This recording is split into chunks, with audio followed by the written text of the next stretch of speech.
Good evening, viewer, and welcome to Take on Tech. This is a program that explores technological concepts and allows you to engage with a panel of experts. In today's program, we'll be using our hashtag Take on Tech, and you can engage KBC Channel 1 at KBC Channel 1. So in today's program, we are looking at jobs in the digital economy. The digital economy, including digital trade, e-commerce, have been seen to contribute to development in any country.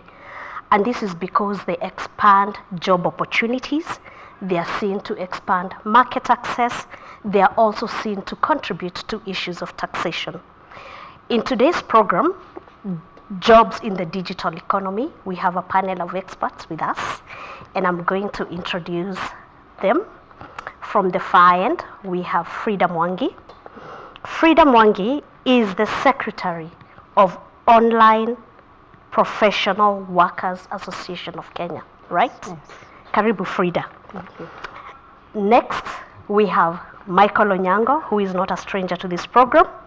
Michael Onyango is a member of the National Task Force on Blockchain and does many other things in the tech world. Karibu, Onyango. Thank you, and great to be back. And then we have Zilpher Owiti. Zilpher is the program manager and national coordinator of Ajira program, and I think she'll be telling us much more about what Ajira is all about. We go straight into the program, and Michael, I will ask you to begin by telling us what or how do we define jobs in the digital economy? Wow, okay, that's fairly a big one. So the digital economy, as the word digital says, means that you're moving away from analog, from what is basically paper, to an electronic device that therefore transforms what you would normally do into a digital platform, and hence the term digital job. So just to possibly bring it closer to home to loads of people, I probably want to give an example of a digital job, and I'm very happy that the Online Association is here. One of the things that we are known for as a country is that we do work for geographies across the world, whether it's in terms of essays, or whether it's in terms of transcription services, or whether it's in terms of, even controlling traffic and a whole lot of other things that we actually do here in this country. So it's wide and it's varied, and as we continue with the program, we can go into more specific things of what it entails and what kind of skills people also need to get onboarded onto digital work. All right. Before we come into the skills, Yes. I think, Frida, you can tell us how different are online jobs from the traditional jobs. Okay, thank you very much. I would say that they are really not different, because whatever you do offline, you can do online. And the only difference is that you're using the internet, or you are digitally enabled. So the problem here is we have thought that there are specific things that you can do online, but when you get in, you will find out that there is a lot you can do. Yeah. What is that a lot? What is that a lot? For example, as an accountant here, when you go to school, you believe you have to go work in a farm. You can do the same online. The only thing you need to know is you need to be familiar with the tax laws of that country that you're working with. If you're an engineer, you can consult, not just here. We believe, I remember we were at the University of Nairobi, and a lady asked me, I'm a civil engineer, I would like to know what roads I'm going to build online. But I told her, you can become a consultant, you just need to know what they do on the other side. So does that mean that you don't need any special skills to work online? No, you do need special skills, because, yeah, you do. Okay, I think probably Zilpher, Yes. you can take it from there. I would like to thank you for the opportunity. I'd like, first of all, just to give a picture of what this Ajira program is all about. The Ajira program is basically an initiative of the government of Kenya, and it is driven by the Ministry of ICT. The purpose of the initiative is to introduce our citizen on what is going on around the world in the area of work. The program basically initially is covering the whole country and individuals, but basically it's starting with the youth. In our initial scope, we would like to start with the youth. The program basically introduces the youth, providing them with the necessary skill on how to be able to access the digital and digitally enabled opportunities or job opportunities, business opportunities that are available globally in the global world. And so for that, the government is collaborating with several partners.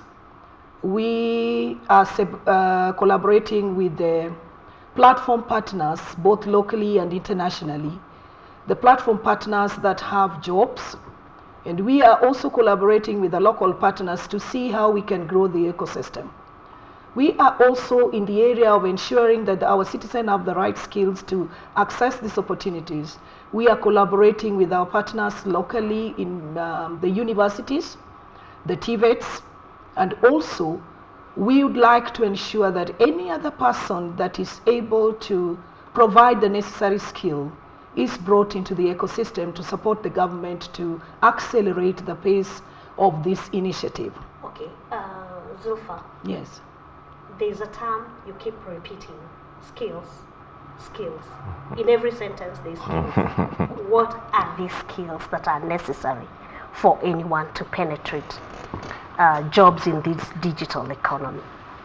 I mean, you've got to be conversant with, with the primary tool which you use, which is a computer. So you've got to be computer literate. So those are the skills that she keeps on speaking about. And then beyond that, you've got to realize that when you're doing work, and especially it's online work, it must be done at a timely basis. The deadlines which must be given in. But I must say, I mean, as a country, I'm extremely proud of us. And I think about 3 weeks ago, on what was called the Mail Guardian, there was an article which was trying to disparage our people, and was mentioning that 115,000 essays a year for the UK and US universities are done by Kenyans. Yes, I actually saw that. Yes, and I'm very excited about that because these 115,000 essays that are being done for students who are in the UK and in the US are done by Kenyans who are here, and all those essays are not plagiarized. So that should tell you the kind of skill set and the kind of resource we have as this country, and hence the Ajira program and the online things that that they are doing that I'm very, very excited about. I think as a country, I mean, we are in such a great and a good place, and it's important that more and more people must understand that what is it that they can do and what skill sets, what skills must they have. So I know, because I've also engaged with the Ajira program, I was privileged enough to be one of the people who did the pilot programs then in Kisumu County when I worked, and we worked around with the Ajira program. And it's interesting how you'll be surprised how people are very intuitive once you put them in front of a gadget, and how they very quickly pick up. So I think as a country, we stand in a very, very good place. And I think earlier on today, I was also reading a report from MasterCard, which is called the Digital Lions. And again, Kenya is mentioned as, the place that needs to be watched. So I think, Gigi, it's excellent you have us here and we're discussing this, because as a country, we must purposefully engage on this. We must purposefully look at how can we exploit this to tackle the big issue of unemployment, the big issues that we currently are facing right now, and the youth bulge. So this is a great area where we can actually ensure that we get our young people onboarded on, not only our young people, even other people who are currently moving out of the places of work, right, and getting them online and get them onto this digital environment. As she said very clearly, you could be in engineering. Okay. That doesn't stop you, because it's all about automation, and that's what's actually happening here. Right. Yes. Yes, Frida. Let me answer that question. Right. when you talk about skills, I told you we have about 12 categories of work you can do online. Frida, I want to interrupt you. Your mic has an issue, so please use that. Okay. Switch it on. Okay, go on. Okay now? Yeah. All right. They say it's okay. This one. That's okay. All right. Give her the mic. Okay. Sorry. Yeah. Sorry for that. Technological It's challenges. What I wanted to say is this: when you talk about skills, or what skills is it that these young people require? First of all, he said about the gadget you're using. Secondly, I told you so far we have about 12 categories that you can work online, and under those 12 categories, there are subcategories of the same. So, for example, you need to identify out of the 12 and the subcategories, what is it that you want to do? So, if I can start with the very simple one, or the one that I do also, if you've identified, I want to do transcription, you need to know, first of all, the accent that you're comfortable with. What do you mean with accent? Transcription is conversion of audio or video files to text document. So as a Kenyan, I might not be comfortable with an American accent, or Australian, or Scottish. You do understand that? Right. So you need to identify the accents you're comfortable with. And then secondly, you need to know the tools that will help you do your transcription well. And then if it is transcription... And what are these tools? Because I am imagining there's somebody who is watching and is interested in transcription, and they're thinking, okay, I've been sitting at home and there are jobs that I could start doing immediately. Okay. So just break it down. Okay. So when you're talking about the tools you require, if today I was to send you a video file and you open it up on your computer, you will either have to use a VLC or some media program to watch it. So if I told you to transcribe what that video is, you will need to flip from the video to the Word document. But what these tools do, for example, we have one that's called ExpressScribe or InkScribe, is that you're able to upload that video on one tool and type at the same place. So once you're done, you will just need to copy whatever you have transcribed and then take it now to the Word document and format it there. So there are such tools. Secondly, you need to understand that transcription, whatever you're typing should not alter the meaning of that person. So punctuations, such things as punctuations and grammar. Because you do understand a comma put in the wrong place alters everything. But in transcription, especially if you're doing court transcription, it has to be the same way it was said, and not just the same way, how. You have to even show how it was said. Was someone crying when they were testifying? The feeling has to be there, because the person who's going to read, the judge, does not have the video or the audio, so they need to be in that feeling. So such things. So there are those specific skills or specific tools, and then on top of that, the communication language or negotiation, because when you're working online, you're competing with the globe. So why is it that person who is in America or in Canada should hire me here in Kenya instead of someone in Philippines who's charging less? Why would they do that? Exactly. So that is something you need to know. You need to write very good proposals that show that person I am adding value. You need to learn that. And then when you do your profile online, it has to stand out. That person, when they see the first two sentences, Right. they need, I want to see this person. So these are the things the young people need to be taught to excel, because we are very good. I can assure you, Kenyans, we are very good. We just need to know, put this here, and you get a job. Okay. You're watching Take on Tech on KBC Channel 1. Please follow our conversation using the hashtag Take on Tech. Now, Maybe just to come back to the question. yes. I think what the team is saying is very clear, and there was a need for someone to take this responsibility to grow or to kick off the process. There are several skills that you need for you to access the online opportunities. Frida is on her own doing something, but another Kenyan somewhere in the county doesn't know about it. So the government being the mother of all the people in the nation, had to take the initiative. What Ajira is doing is basically to provide the first step for you to understand what the ecosystem is all about. We do train and show individuals what are the skills you require, what's the requirement to interact with this client or customer that you don't know. We want to train them on how much should you be expecting on this payment. How do we introduce you to the online work?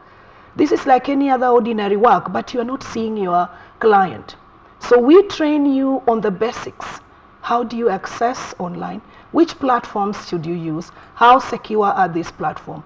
What's the mode of payment? Are there standardization in payment? So the first level that Ajira takes is to ensure that you are trained on the basics on how.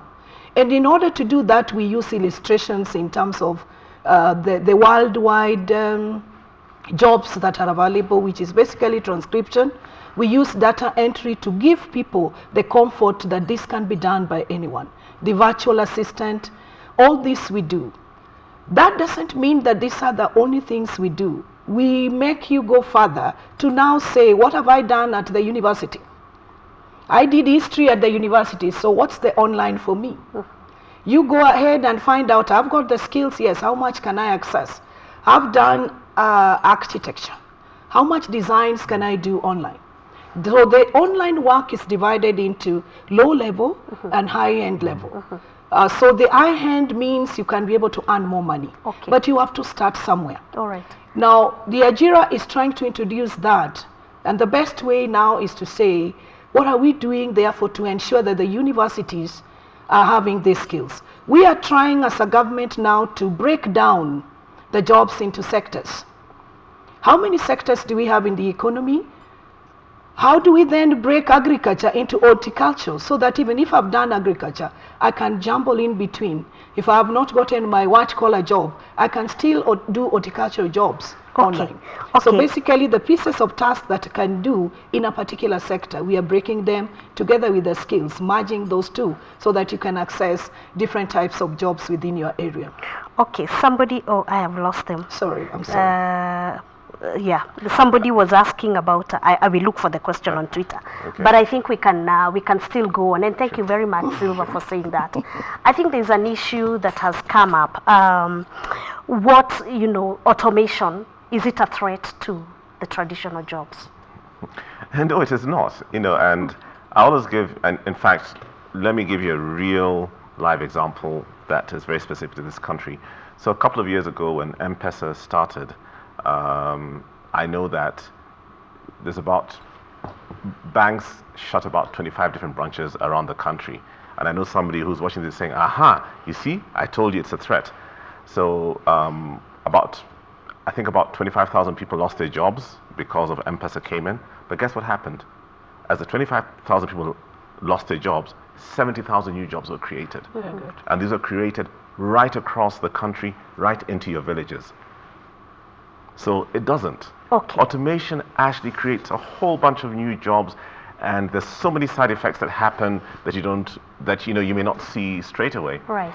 And and I think as you ask about automation, and as Zilpher speaks about what the national government is doing, I think we need to ask the counties, what are they doing? Correct. They need to, they are on the ground, and they really must deliver. The national government. And I think you're best placed to ask those questions, considering you are the CEC. Yes. You are the former CEC. Right. In charge of ICT in Kisumu County. Yes. So please tell us. Yeah. So great. So one of the things that we did when we were there, because the national government is basically a national function, one of the things that we did is that, and you've heard Zilpher spoken about universities and the university students, but when we were there, we dealt with the standard 8 levers. Because everybody must get an opportunity to work. And the counties, because they are closer to these people, must be able to design programs that are for the forgotten bottom millions. Even those who went to standard 8 have got the skill sets, have got the aptitude, and are able to also get into online work.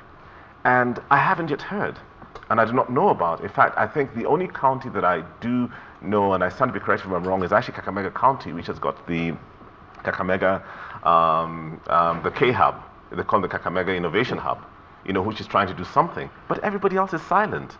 And this is the place where we can make the biggest and the hugest leapfrog. So we did a program where we actually trained Standard 8 leavers on how to write code.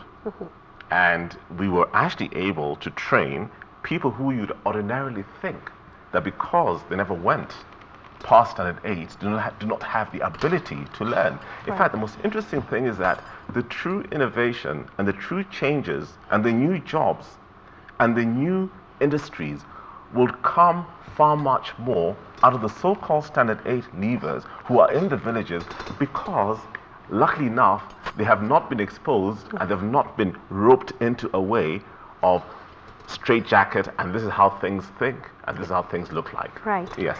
Okay, I think before we go on, we need to just hear what's going on Twitter. At Opwak 1, I think those are your people. They're very happy to see you on the television program. Somebody called at Dansips actually is very happy and saying Waziri himself, I believe you're the one that sees and congratulating you. Yes. Then somebody says here, this is at Aleke, that's Alex Ontururu, and what he's asking, he says, I work online time to time, online writing for companies outside Kenya. Why is it impossible to find Kenyan firms hiring Kenyans online? And then 2, he says, I think Ajira Digital is overrated and it could do more than hype it's selling. So, response. Thank you very much. We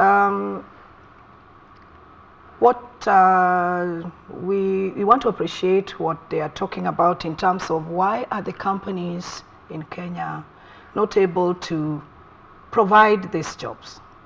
I think Ajira is not just about online writing. We really discourage anyone as a government to do somebody else's work. We want to train people on research work because even online work, you must perfect your skill. What the companies in the local market are doing is not that they are not giving out jobs. They are actually giving out jobs worldwide. But they initially did not know that Kenyans are available who can do this work. So what we are doing as a government is to partner with KEPSA to ensure that KEPSA is able to preach this word. We started this with the Rockefeller funding that we got. We've been meeting the private sector in order to enable them understand the ecosystem locally, that the Kenyans are available who can do work, and they can do it very well. In fact, we can compare them with the Indians who are actually providing us with work and we are sending back to them. Okay, but I think, Zilpher, maybe that is an area that Ajira could consider. We'll come back to you. But Jane needs, Frida, the question about Kenyan firms not hiring Kenyans, and yet they're very marketable, like Michael told us, there are all these Kenyans writing theses for students from the UK. Okay, first of all, I think what Alex is talking about is not writing theses. I think that he said he's doing writing for companies. Right. That's totally different. And most Kenyans are doing that. In the Western world, if you want to sell something, you have to write content in your website. And so what they do is they do not sell like we do here, where Jumia will put, they will put sell or get this or there's a discount. There, if you need to sell this water, you have to write about this water. Look like you're educating someone about this water. And then after they have read the advantages of buying this water, or you have compared different types of water, then you tell them to go buy. So many companies are looking for people to write that. And that is very legit and very good. So I think that's what Alex is doing. Secondly, for the Kenyan companies, why are they not providing work? We did a case study last year to find out the same. And this is what we found out. Here, most people would tell us, I just need networks. I need to know you.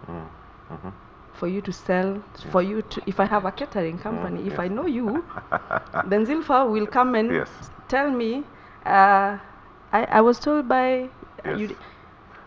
So there's even if the dynamics are different. Yes, I think they're very different. I think that's what she's trying to say. The dynamics are very different, and the thing is this: is that, and I think that's not true. There's a company that's called Summer Source, which has hired 10,000 Kenyans. So, and then the other, when you talk about local companies who are actually, doing great things within the digital sphere, which we can also rate globally, there's Cellulant. So I think it is what we don't know as opposed to, and I think that's where some of our challenges are. But great, but again, to Alex and to the other people, and the reason why I keep getting very excited about the Standard 8 leavers, and I keep calling them, these are people who I see as the ones coming up with the new innovations that will employ the Alexes who are in universities to work for them. Because unfortunately, the way our education system is set up, although now the changes are being made, is that it is all geared towards you being employed. So, but anybody who said Standard 8, thankfully enough, you may have not fallen into that category. So you may be looking more resourcefully at starting your own venture, which will then end up growing. So I think there's some exciting things that are happening, some disruptions, which will basically ensure that some new opportunities come up, which may not be looking to present themselves right now. Okay, you're watching Take on Tech, a program that explores technological concepts and allows you to engage. Please follow us on Twitter at KBC Channel 1 using the hashtag Take on Tech. And I want to thank you, all those Twitterati who are asking questions and who are following us. And I think I want to pick one because it was going to dovetail on the next question. And this one is at Lord Mwesh. So this person says, factors that contribute to digital economy is learned human resource and enabling infrastructure, such as gadgets, the internet, electricity, affordable internet. Is this enabling infrastructure ubiquitous so that those of us in the remote areas can benefit? And I think Michael, having been in yes, I do. I'm burning here because So whoever's asked that question is definitely from Nairobi, and I'll say that because this is it. Right now, the government has already done about 149 community innovation hubs right across every single sub-county that's connected with internet, that's connected with electricity. So Nairobi is not Kenya and Kenya is not Nairobi, and I think we've got to get that right. And once you understand that, then we can actually move forward. I also know that hopefully, I think before the end of this year, there should be about 9,000 kilometers of fiber connected around the country. That's actually being done by ICTA. So devices, it's amazing, And I'll just say that using what you have is more important than what you don't have, and you'll be surprised at how much you can do with what you have. So again, for people who are watching, go and ask your MP, where are our community innovation hubs?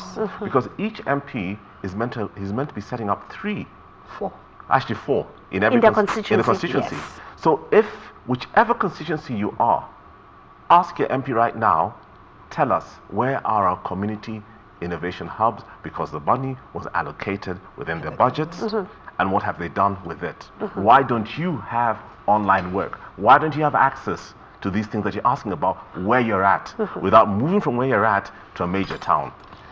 Just add to what Mike is contributing on. As of today, we have 155 innovation hubs. 155, okay. Wow. We have partnered through Telcom with the university, Moi University, to provide the devices that are being used in those hubs.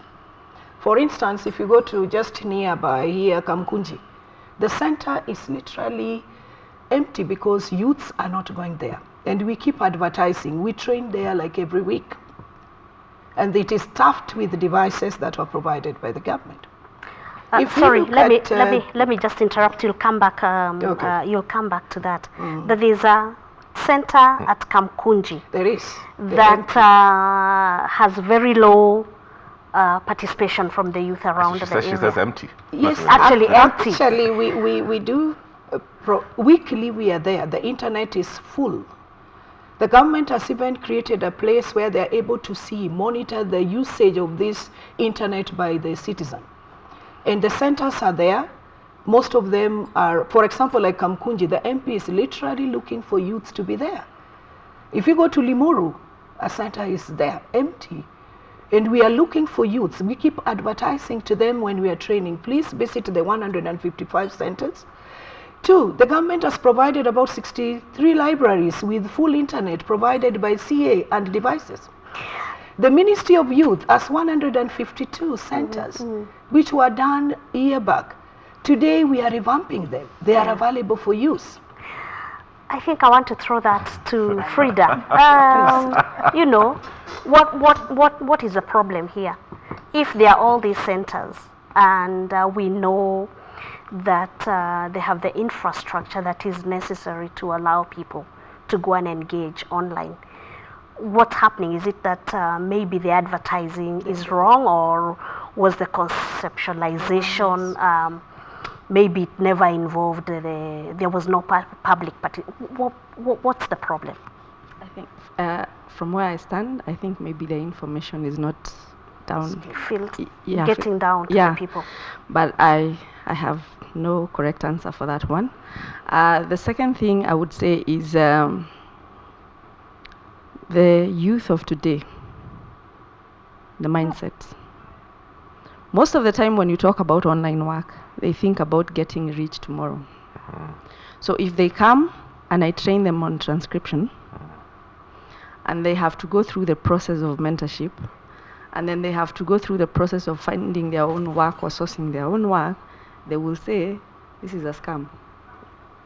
Or if they get work today, and tomorrow there is no work, I think even the understanding that you're freelancing, as in it takes time to get consistent clients.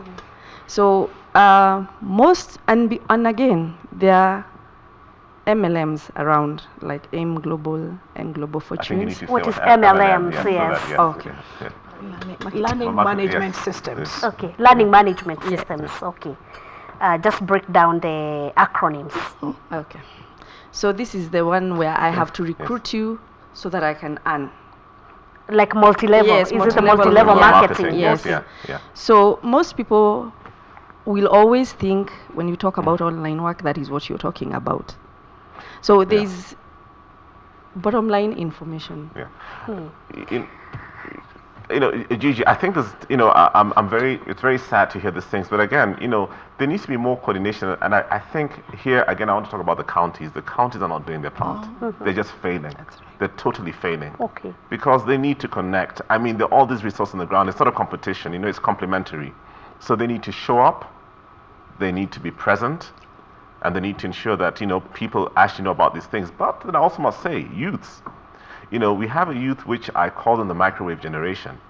You want to put something in the microwave for 3 minutes and it's ready and it comes up. It doesn't exist, it will never happen. Okay, so I think if we're not honest with ourselves, we're not going to get anywhere. So youths watching this program, we need to be honest with you.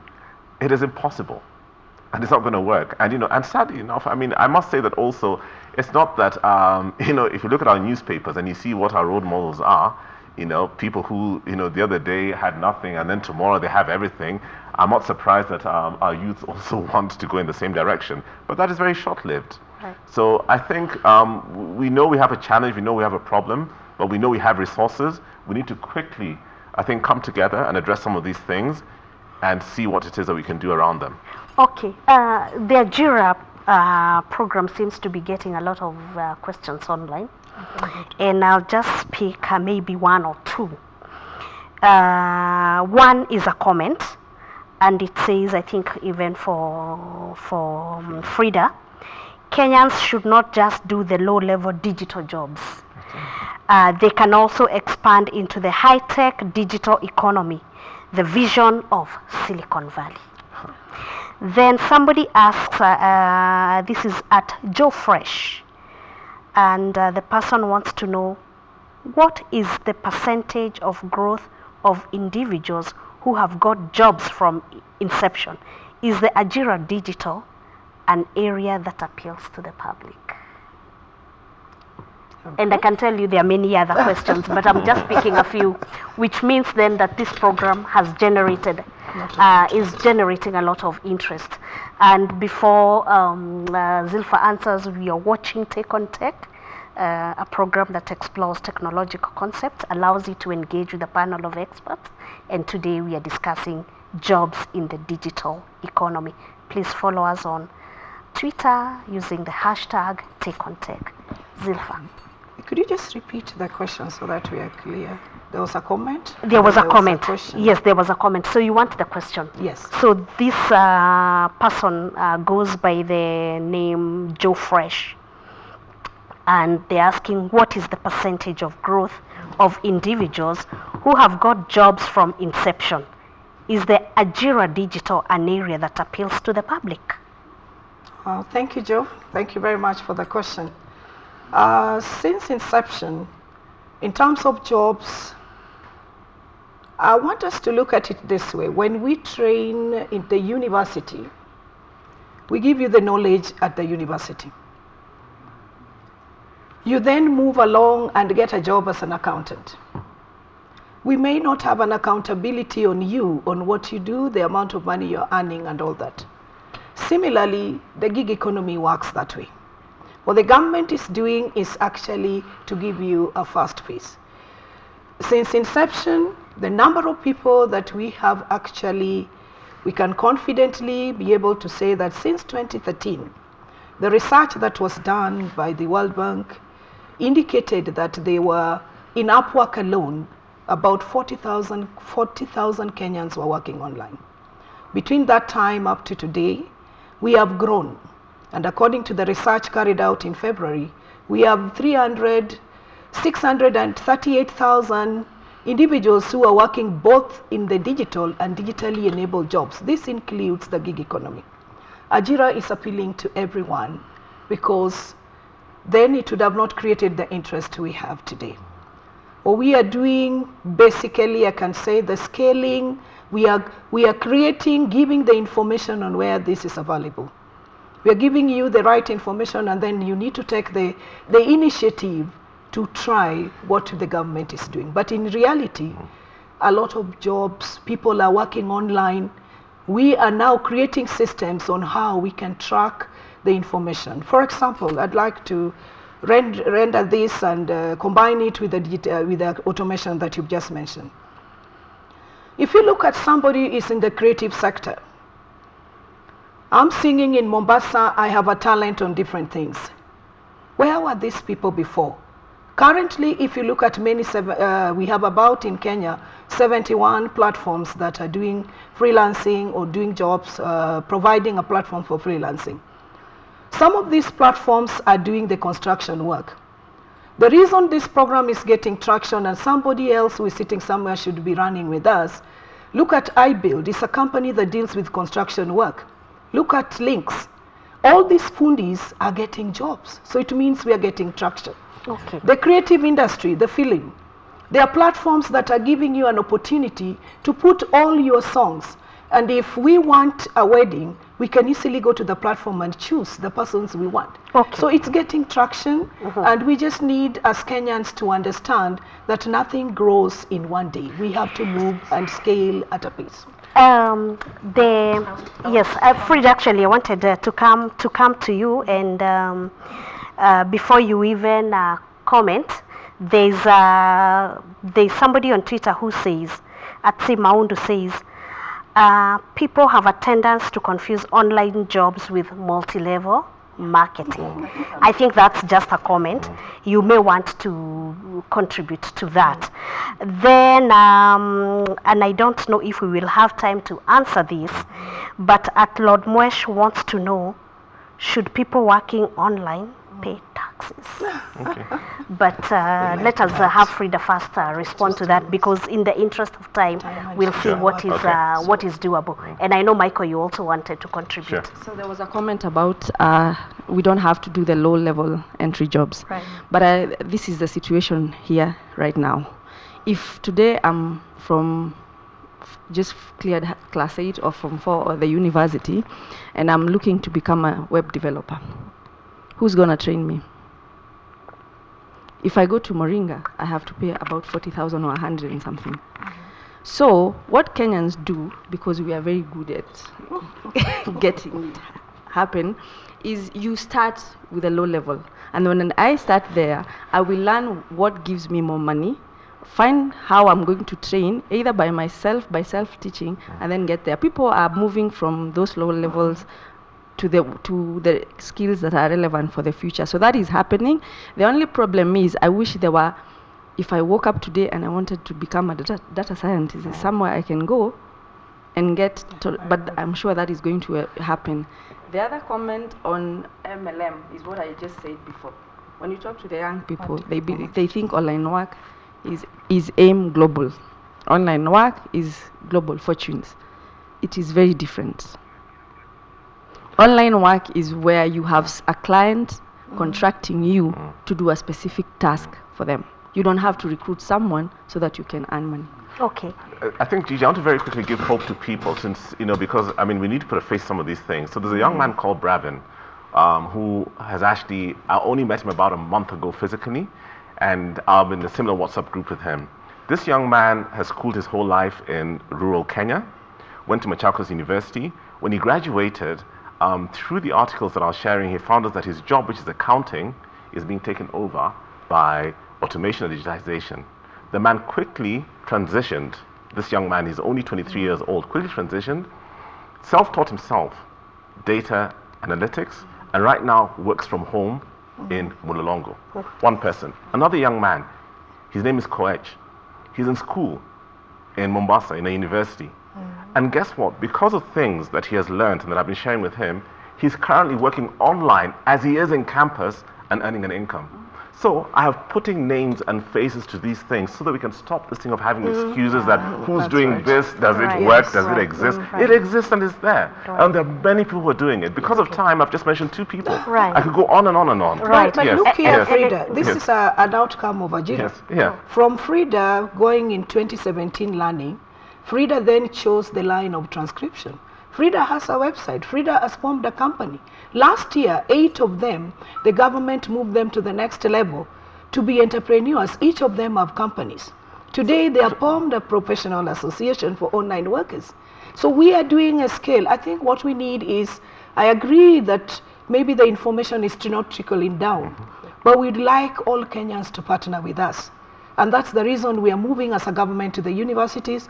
We have worked with counties, actually created awareness for the county government. Each person, each county brought their 5 people. We trained them. We went ahead and sensitized the MPs, the governors. We are doing it slowly, but we believe all Kenyans need to come in and try. You have to test models. We have tested models. We know that they are working, and that is why we are scaling. Why would a government partner with Rockefeller if it's not working? Why would a MasterCard Foundation partner with the government if it is not working? Why would a judiciary court, like the current court we have, partner with us as a ministry to see how their transcription job can be scaled?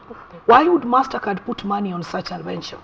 All right. So this, we would like to appreciate what the Kenyans are doing, but we would like more partnership with our citizens, because what we are doing is for their own benefit. All right. And I wanted unfortunately, to clarify something Zilpher said. I worked online before Ajira. I joined Ajira during the case study, Right. where we wanted to find out why businesses are not hiring people in Kenya. Okay. So that's last year. All But right. I started working in 2015. All right. Unfortunately, we can't go on. Yes. I know we still didn't deal with issues of policies. We Taxes. didn't deal with this sensitive concern of taxation online. And I think we'll find out from the producer if it's possible to do a part 2, so that then we can discuss these things, in these issues into detail. So I really want to thank you for gracing the program. Viewer, we have been discussing the issue of jobs in the digital economy, and in the studio we want to thank Frida Mwangi, who is the Secretary of Online Professional Workers Association of Kenya. We also had Michael Onyango, who is the member of the National Task Force on Blockchain, and Zilpher Owiti, who is the Program Manager, Ajira. we appreciate your views and we look forward to having you again on the show. I am your hostess, Grace Githaiga. Thank you.